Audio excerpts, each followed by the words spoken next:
क्या मेरे रिलेटिव्स इस सर्जरी के बारे में जानते? ये वीडियो अगर मेरे घर वालों ने देखा ना तो मारेंगे। Hello everyone, welcome back to my video. You are watching शीटू ही। मेरा नाम है Arshu. I am a transplant from India. तो अगर आपने मेरे पुराने वीडियोस देखे होंगे तो आपको पता होगा मेरी रिसेंटली 19 अगस्त को की होल सर्जरी हुई है फीमेल टू मेल ट्रांजिशन में। ये मेरी फर्स्ट सर्जरी थी और मैं पिछले 6 मंथ से हार्मोन रिप्लेसमेंट थेरेपी पे हूँ, यानी कि टेस्टोस्टेरोन पे हूँ।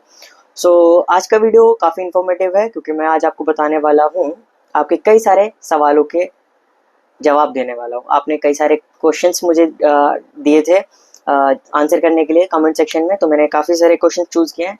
मैं यहाँ पे अपने लैपटॉप के साथ में बैठा हूँ और मैंने अपने आपके क्वेश्चंस नोट कर लिए हैं। तो मैंने 30 क्वेश्चंस अभी सेलेक्ट किए हैं। अगर इनकेस और बढ़ते हैं तो मैं पार्ट 2 इसका बना दूंगा, ठीक है। और ये 30 क्वेश्चंस हैं। तो सबसे पहले एक चीज़ आपसे एक छोटी सी रिक्वेस्ट है यार, मैं चाहता हूँ कि मेरे जल्दी से 1000 सब्सक्राइबर हो जाए। अभी 200-250 हैं, तो आप प्लीज़ सब्सक्राइब कर दीजिए। और सेकंड थिंग, अगर आपको वीडियो अच्छा लगता है तो लाइक कर दो। अगर नहीं अच्छा लगता तो आप मुझे कमेंट में बताओ कि आपको उसमें क्या चीज़ नहीं पसंद आई। I will try to improve that. बाकी अगर अच्छा लगता हो तो प्लीज़ लाइक ज़रूर करना। और बढ़ते हैं क्वेश्चंस की तरफ। सो फर्स्ट क्वेश्चन है, मेरी एज क्या है? I am 21 years old person, guy, जो आप समझ लो। और अभी मेरा बर्थडे है नेक्स्ट 13 अक्टूबर को, सो आई विल बी 22 क्योंकि मेरी बॉर्न है 2003, 13 अक्टूबर 2003, ठीक है। और नेक्स्ट क्वेश्चन है मेरा बॉडी वेट। ये मैं पर्सनल क्वेश्चंस पहले कवर कर लेता हूँ, उसके बाद में हम मेन क्वेश्चंस पे आएंगे जो आप लोगों की क्वेरीज थी। तो नेक्स्ट है मेरा बॉडी वेट क्या है। तो देखो, मेरा बॉडी वेट पहले टेस्टोस्टेरोन स्टार्ट करने से पहले मेरा 52 केजीज था। जब मैंने टेस्टोस्टेरोन शुरू किया था, फर्स्ट डे मेजर किया गया था वाइटल्स में। और जो मेरा मैक्स गया है वो 57 केजीज गया है वेट, ठीक है। और अभी क्या हुआ, लास्ट मंथ मुझे फीवर आ गया था जिसकी वजह से मेरा 3 केजीज वेट कम हो गया। और अभी सर्जरी के पहले सर्जरी के बाद मेरा 1 किलो कम हो गया। तो अभी हाँ, मेरा 53 केजीज वेट है। तो राइट नाउ आई एम 53। और मेरी हाइट बहुत कम है भाई, बहुत कम है सच में। लोगों की सोच से भी छोटी मेरी हाइट। मेरी 5'6" है हाइट, और आई विश कि मेरी हाइट थोड़ी ज़्यादा होती, जैसे कि 5'9", 10" इतनी हो जाती। बट क्या कर सकते हैं, मेरे जीन्स ही ऐसे हैं। मेरे मेरे पापा के खुद 5'6" है। बस मेरे भाई जी की हाइट थोड़ी सही है, बाकी मेरे फैमिली में सब लोगों की हाइट इतनी है, कोई बहुत ज़्यादा लंबा नहीं है। मेरी जीन्स कम है, जीन्स के हिसाब से मेरी हाइट अच्छी है, 5'6" है मेरी हाइट, ठीक है। नेक्स्ट है वेयर डू आई लिव। तो मेरे मम्मी पापा कानपुर देहात से बिलोंग करते हैं। मैं भी वहीं पला बड़ा हूँ शुरू से, यूपी से। और मैं पिछले 11-12 सालों से दिल्ली में हूँ, अपने भैया भाभी भाईजी भाभी के साथ में रह रहा हूँ। और उनके 3 बच्चे। So currently I am living in Delhi, East of Kailash, ठीक है। नेक्स्ट है, एम आई डेटिंग समवन? नहीं, no, I am not dating anyone. भाई मैं सिंगल हूँ, बहुत ज़्यादा अखंड सिंगल जिसको कहते हैं। तो मैं किसी को डेट नहीं कर रहा हूँ। Next is what I used instead of binder. मैं बाइंडर की जगह पे, मतलब बिफोर द सर्जरी मैंने बाइंडर की जगह पे क्या यूज़ किया। तो मैं पहले बता दूं, मैंने कभी बाइंडर यूज़ नहीं किया। जैसा कि मैंने अपने कमेंट सेक्शंस पे बता दिया था कि मैंने कभी बाइंडर यूज़ नहीं किया। उसकी जगह पे मैंने एक बॉडी फिट यूज़ किया था जो कि भाई जी ने अपने लिए ऑर्डर किया था, एंड मैंने उसको चुरा लिया था। वो काफ़ी कंफर्टेबल है, बहुत ज़्यादा स्ट्रेचेबल और बहुत ज़्यादा सॉफ्ट, और वो आपको बिल्कुल भी हर्ट नहीं करता है। लाइक मैंने कभी बाइंडर यूज़ नहीं किया, पर मैंने लोगों से रिव्यू में सुना है कि बाइंडर जो होते हैं वो टाइट हो जाते हैं और वो बहुत अनकंफर्टेबल फील होते हैं। तो उसका कपड़ा बहुत ज़्यादा सॉफ्ट था, वो मैं यूज़ करता था। सेकेंडली एक और चीज़, बाइंडर मैंने सुना है भाई 2-3 हज़ार के आते हैं। आप हफ्ते में 7 दिन 24 घंटे बाइंडर तो पहन के रखोगे नहीं, वो भी इतना मतलब स्वेटी हो जाता है, बाइंडर टाइट होता है। तो ऑब्वियसली आप उसको उतारोगे या फिर ऑल्टरनेटिवली कुछ पहनोगे। और अगर आप 2-3 खरीदते हो तो बहुत महंगा पड़ेगा यार। मतलब आप 9,000 के बाइंडर खरीद रहे हो, अगर 3,000 के हिसाब से देखा जाए तो 2-3 तो होने ही चाहिए पहनने के लिए। तो 9,000 के मुझे काफ़ी कॉस्टली लगा था। तो मैं जो यूज़ करता था वो सॉफ्ट एकदम नॉर्मल सैंडो, लाइक जैसे सब लोग पहनते हैं, तो वही थी, ज़्यादा कुछ खास नहीं है। और मेरी डाइट, ये वीडियो अगर मेरे घर वालों ने देखा ना तो मारेंगे मुझे क्योंकि मेरी डाइट अच्छी नहीं है भाई। मतलब मेरे पिंपल्स वगैरह भी आ रखे हैं वो, क्योंकि मेरी डाइट बहुत अच्छी नहीं है। But still I prefer to eat healthy food, जैसे कि घर का खाना और ग्रीन वेजीज। और सर्दियों में एक चुकंदर का जूस मिलता है, मैं एवरी डे, लाइक मैं रोज़ पीता हूँ उसको, और वो मुझे बहुत पसंद है। और गर्मियों में मौसमी का जूस पीता हूँ। बाकी फ्रूट्स वगैरह कभी कभी खा लेते हैं। और डाइट, बाहर का थोड़ा बहुत खाना तो हो ही जाता है, आप कितना भी अवॉइड कर लो पर हो जाता है। तो डाइट मेरी नॉर्मल है, घर का खाना, दाल रोटी सब्जी चावल सैलेड, दही। दही मुझे बहुत ज़्यादा पसंद है, चाहे योगर्ट हो या फिर जो कर्ड होता है, मीठी लस्सी हो या फिर रायता हो, मुझे दही बहुत पसंद है, तो मैं दही ज़रूर खाता हूँ। मुझे दूध नहीं पसंद है, आई रेयरली ड्रिंक मिल्क। मेरी डाइट नॉर्मल है, जैसे रखनी चाहिए। बाकी देसी घी वगैरह खाना चाहिए, वो चलता है। मेरा वर्कआउट रूटीन मैं अगर बताऊं तो मैंने पहली बार जिम ज्वाइन करी थी 2 साल पहले। सिर्फ सिर्फ 3 महीने नहीं, 2 महीने के लिए, जिसमें हाँ 2 महीने की मैंने फीस दी थी, तो मैं 1.5 महीना गया था। मतलब 1.5 महीने रेगुलरली करी थी मैंने, और फिर किसी ना किसी रीज़न से थोड़ी बहुत छुट्टियां मिला के, तो मैंने 1.5 महीना की थी 2 महीने में से। ठीक है। और लास्ट ईयर मैंने 3 महीने की फीस दी थी, और उसमें से 2 महीने मैंने जिम करी थी रेगुलरली, तब मेरे काफ़ी अच्छे रिजल्ट दिखे थे।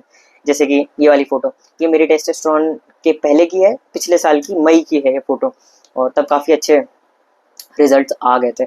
और अभी की अगर मैं बात करूँ, इस साल मैंने कितने, 1 महीना, हाँ 1 या 1.5 महीना मैं गया हूँ जिम। और एज यूजल मैंने 3 मंथ्स की मेंबरशिप ली थी, और जिसमें से मैं 1.5 महीना जिम गया। तो भी मतलब ऑन एंड ऑफ मेरी कभी कभी होती रहती है। सेकेंड थिंग, मैं घर पे वर्कआउट करता रहता हूँ। जैसे कि घर पे डंबल्स हैं, तो थोड़े बहुत डंबल कभी मार लिए, पुशअप्स वगैरह, मुझे पुशअप्स का बहुत शौक है, मुझे बहुत ज़्यादा पसंद है। लाइक मैं मैक्स आज तक मैंने जितने पुशअप एक बार में मतलब एक पीरियड ऑफ टाइम, जैसे हाफ एन आवर में, तो मैंने 150 किए होंगे। और स्क्वाट्स मुझे नहीं पसंद है, मुझे पुशअप्स ज़्यादा पसंद है। पुलअप्स वगैरह मैं ज़्यादा नहीं लगा पाता, 5-6 इतने ही पुलअप्स लगा पाता हूँ। तो पुशअप पुलअप आप करते रहिए घर में, जब भी आपको मौका मिले कूदते फांदते रहिए। आपकी बॉडी बस फिट रहनी चाहिए, आपका जो फैट है स्टोर नहीं होना चाहिए बॉडी में। That's the whole point. और एक क्वेश्चन है, क्या मेरे रिलेटिव्स इस सर्जरी के बारे में जानते हैं? नहीं, कोई नहीं जानता है। मेरे मम्मी पापा भाईजी भाभी बच्चे और मेरी दीदी जीजा जी, ये लोग जानते हैं, और एक मेरा कज़न भाई है, सिर्फ वो जानता है। बाकी मेरे रिलेटिव्स में से इस सर्जरी के बारे में कोई भी नहीं जानता है, क्योंकि मैं सर्जरी के पहले उनसे मिला हूँ। लाइक थोड़ी बहुत दाढ़ी थी, पर उनको क्लियरली उस चीज़ के बारे में नहीं पता है। बट या उनको थोड़ा थोड़ा शक है कि यस आई एम ट्रांजेक्शनिंग, और सर्जरी के बारे में भी किसी को नहीं पता है। So that was my personal questions जो आपने मुझसे पूछे थे, तो ये मैंने इसमें कवर कर दिया। नेक्स्ट है, मैं डॉक्टर की डिटेल मैं आपको कमेंट सेक्शन में, सॉरी, डिस्क्रिप्शन में मेंशन कर देता हूँ, आप वहाँ से चेक कर लेना कि मैंने जीआईटी लेटर कहाँ से लिया। ठीक है। और मैंने एचआरटी कहाँ से स्टार्ट करी, एंडोक्रोनोलॉजिस्ट कौन थे मेरे, और मैंने सर्जरी कहाँ से करवाई। तो मैं बता देता हूँ पहले कि जो साइकेट्रिस्ट और जो एंडोक्रोनोलॉजिस्ट थे, उनका मैंने रेफरेंस किया था ऑलमेक से ही, उन्होंने ही मुझे इनको रेफ़र किया था। तो डॉक्टर साइकेट्रिस्ट जो थे वो डॉक्टर राजीव शर्मा। ठीक है। ये मैं सारे दिल्ली के बता रहा हूँ, मतलब आसपास के। तो डॉक्टर राजीव शर्मा है साइकेट्रिस्ट, और ये बैठते हैं जनकपुरी में, मतलब इनका क्लिनिक जनकपुरी में है। नेक्स्ट है एंडोक्रोनोलॉजिस्ट, इनका नाम है डॉक्टर अरविंद कुमार, और क्लिनिक का नाम है health first multi speciality clinic. ठीक है। ये भी ऑलमेक के रेफरेंस से ही मैं इनके पास गया था। और ये डॉक्टर काफ़ी अच्छे हैं, मतलब इन्होंने सारी चीज़ें मुझे बहुत अच्छे से समझाई थी, बहुत अच्छे डॉक्टर हैं। नेक्स्ट इज, मैंने सर्जरी करवाई है ऑलमेक ट्रांसजेंडर हॉस्पिटल से, हेल्थ केयर और कॉस्मेटिक के नाम से भी जाना जाता है। तो डॉक्टर नरेंद्र कौशिक, इनसे मैंने सर्जरी करवाई। ये सर्जन है और काफ़ी अच्छे हैं, मतलब रिजल्ट तो आपने देख ही ले कि काफ़ी अच्छे आए हैं। और बाकी staff was really really really nice, मतलब मेरे को बहुत अच्छा लगा। और मैंने एक दो जगह और भी मतलब बात करी थी डॉक्टर से बिफोर द सर्जरी, इसी सर्जरी के लेके।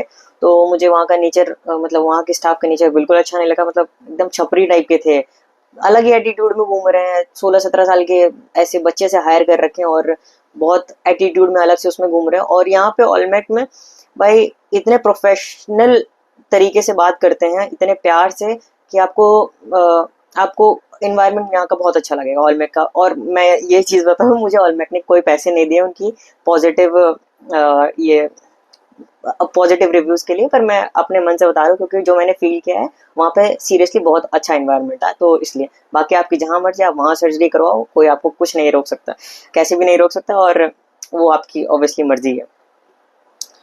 तो ये थी डॉक्टर्स की डिटेल, बाकी मैं डिस्क्रिप्शन में डाल देता हूँ मैंने, और आप चेक कर लेना विद लोकेशन, नाम, डॉक्टर के नाम, ठीक है, आप चेक कर लीजिए वहाँ पे।